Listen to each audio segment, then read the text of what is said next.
Chapter 60. A lovely homicidal sunset cruise. Blitz and Hearth were waiting for us outside the New England Aquarium. Blitz had scored a new outfit, of course, olive-colored fatigues, a yellow ascot, and matching yellow pith helmet with yellow sunproof netting. "My wolf hunting clothes," he told us cheerfully. He explained how Thor's magic had transported him where he most needed to be, the best department store in Nidavellir. He used his Smart Elf Express card to charge a number of expeditionary supplies, including several spare outfits and a retractable bone steel harpoon. Not only that, Blitz said, but the contest scandal with Junior, it backfired on the old maggot. Word got around on how badly he failed. Nobody's blaming me anymore, or the horsefly, or anything. People started talking about my stylish armor designs, and now they're clamoring for product. If I live through tonight, I might get my own clothing line after all. Sam and I congratulated him, though living through the night did seem like a pretty big if. Nevertheless, Blitz was so happy I didn't want to bring him down. He started bouncing on his heels, singing Sharp-Dressed Dwarf under his breath. As for Hearth, he'd done a different kind of shopping. He was now carrying a polished staff of white oak. At the top, the staff split into a Y like a slingshot. I got the feeling, and I don't know how, that a piece was missing between the two prongs.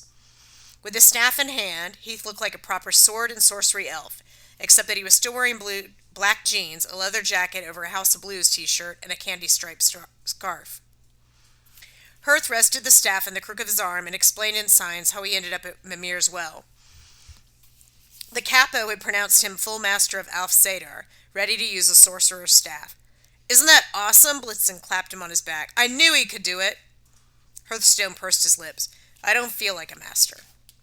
"I've got something that might help." I reached in my pocket and pulled out the runestone Pertho.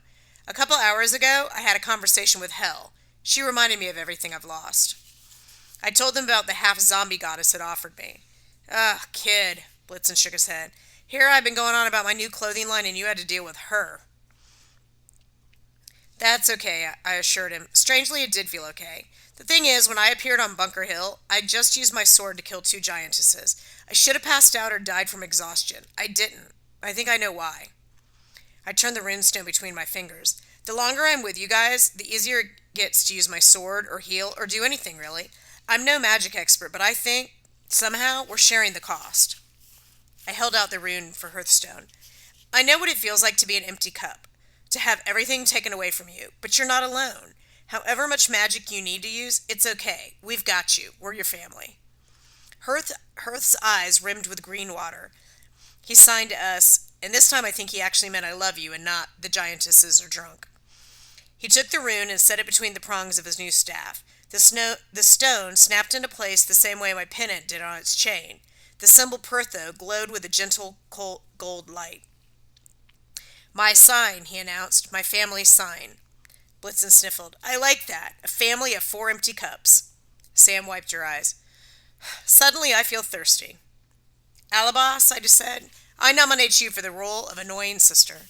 "Ugh, shut up, Magnus." She straightened her coat, shouldered her backpack, and took a deep breath. "All right, if we're done with the family bonding, I don't suppose anyone knows where we can find 2 dwarfs with a boat?" "I do." Blitzen fluffed his ascot. "Hearth and I scouted it out before you got here. Come on." He led the way down the pier. I think he just wanted us to appreciate how well he swaggered in his new yellow pith helmet. At the end of the long wharf, across from closed-for-the-season kiosk for whale-watching tours, another kiosk had been cobbled together from plywood scraps and cardboard appliance boxes. Above the service window, a sloppily finger-painted sign read, "Wolf Watching Cruise, tonight only, 1 red gold per person, children under 5, free." Sitting in the booth was a dwarf who was definitely less Spart elf and more maggot. At 2 feet tall, he had so much facial hair it was impossible to tell if he had eyes or a mouth.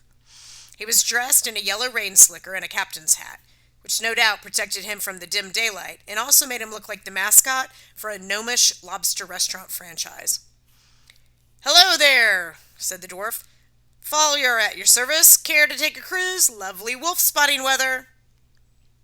"Folliar?" Blitzen's face sagged. "You wouldn't happen to have a brother named Galliard?" "Right over there." I wasn't sure how I missed it, but docked a few feet away was a Viking longship fitted with an outboard motor. At the stern, chewing on a piece of jerky, sat another dwarf who looked exactly like Falhar, except he wore grease-stained coveralls and a floppy-brimmed felt hat. I can see you've heard of our exceptional service, Follier continued. So, can I put you down for 4 tickets? Once-a-year opportunity.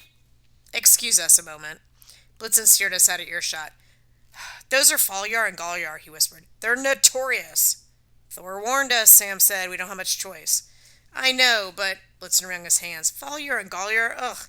They've been robbing and murdering people for over 1,000 years. They're going to try to kill us if we give them the opportunity. So basically, I summed it up, they're pretty much like everyone else we've met. They'll stab us in the back, Blitz fretted, or strand us on a desert island, or shove us overboard into the mouth of a shark. Hirth pointed to himself, then tapped a finger to palm. I'm sold.